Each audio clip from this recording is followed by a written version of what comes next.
Hey guys, welcome to the Backyard Machine Shop. We're on location today, and I think I've either lost my mind or I've got some new projects. So I came up here to shoot a video of these machines. I found these machines a few months ago and had been trying to make a deal over the phone, and finally I got here today and the owner was here, and I was just going to shoot some video, but I struck up a deal, and guess what? I've ended up buying several more machines that need restoring. And these are pushing the limit of being useful, but I didn't want to see them get scrapped. I want to see them at least brought back to a static state and maybe preserved for a museum or something. So here in front of me we have I don't know what it looks like to be a 24-inch New Haven lathe. Now I've only seen two New Havens, and I think they went out of business in the 1880s.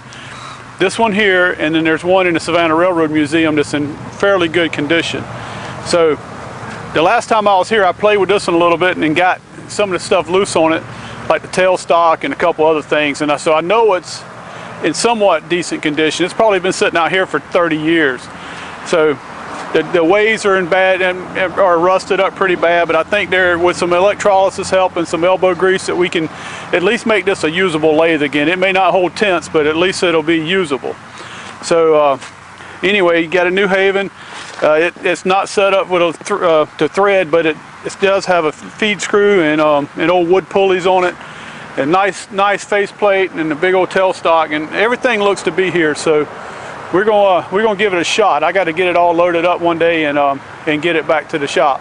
All right, so if you hold on, we'll take you over to another machine and show you it.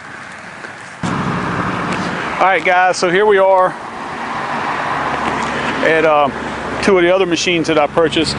We have a Armstrong hacksaw out of Chicago, and then we have a quick cut number 7. And there's some detail here that needs to be worked on these. It looks like there's some brazing on the arm.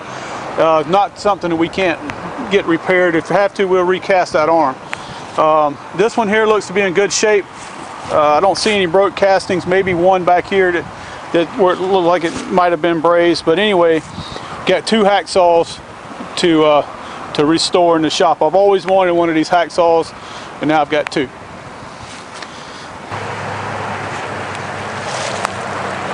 All right, guys, here we are at the one machine that I really wanted out of the group. This is a SG Foresight machine company shaper. It's got its original vise on it. It's got its table. It looks to be in great shape. I don't see it other than sitting out here in the rust. Still all the oilers on the top. I looked inside. The inside looks great. It's still got grease on it and never been exposed to the weather. It's got a jack shaft system on it, and what I'm trying to do here is, I've been really toying with setting me up a line shaft shop, and this is a good start, going along with the Pratt & Whitney lathe I've got at home. So look out for these machines coming to the shop pretty soon.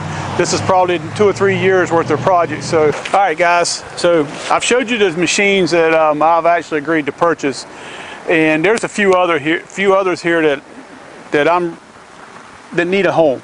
Okay.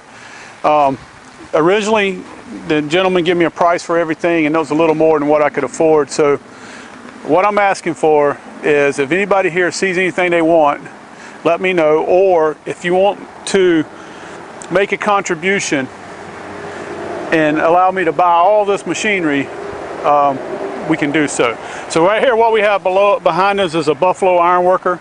It's I don't know what size, but it looks like it's got a broke arm. It's probably what's wrong with it. So that can be repaired. And I'm going to take you around and show you some of the other things that's here, and just to give you an idea of what all's here. Okay. All right, guys. So now we're standing over by old Beaver pipe threader machine. It's electric powered through a gearbox here in the back. It's actually got the original chuck wrench chuck key with it, or a piece of key stock that somebody made a chuck key. How about that? It's got a chuck on it, and it looks like it may be missing a tray or a table. I'm not sure. Anyway, you got this old Beaver Beaver pipe threader. And right over here, let's get her to pan the camera a little bit. Now, what I believe this is a gas lamp or a gas pump. I'm not sure, but I believe it's available also. So it's up here. It's manufactured for the National Cylinder Gas Company in Chicago, Illinois, and everything looks to be there. I don't know if the tank it's any good or not. So, all right. One of the other things here is this Alice Chalmers diesel engine. It's a power unit for, I guess, running a shop or a source outside of a powered shop. So it's for sale also. Don't know the condition. It could be cracked blocks. I don't know. There's spark plugs in the cylinders. It's a 4-cylinder engine. Other than that, I can't tell you. I can look in the gas tank, see how rusty it is. Gas tank looks amazing, honestly. No rust whatsoever. You have, I guess, exhaust, and it looks like there's the intake, maybe the water or the valve covers the water's been getting into, so it probably needs some work. Let's see, it's got a radiator on it. Really can't tell anything from the radiator.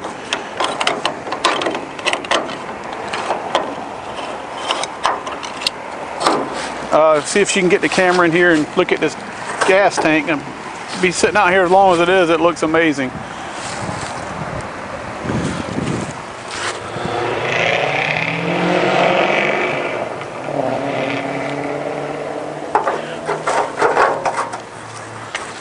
Even comes with a rope.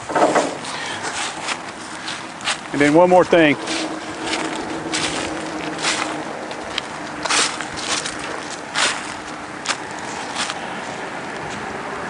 All right. Not exactly sure what this is. It looks like it's some kind of a slotting machine to slot maybe metal. Looks like it's got a side cutter here. And I'm pretty sure that's what it's like, an old hand miller or something is what it is. The head goes back and forth, raises up and down, and that might be an interesting project also. It's got a Howell motor right now. It looks like it's been powered by, originally it was probably a line shaft. You can tilt it in different, that might be a really interesting project right there. That might be something else I'd negotiate, I don't know. All right guys, so again, that's about it from the machine graveyard here, and I hope somebody's willing to want some of this and save some of this stuff. So from the Backyard Machine Shop, on location, so long.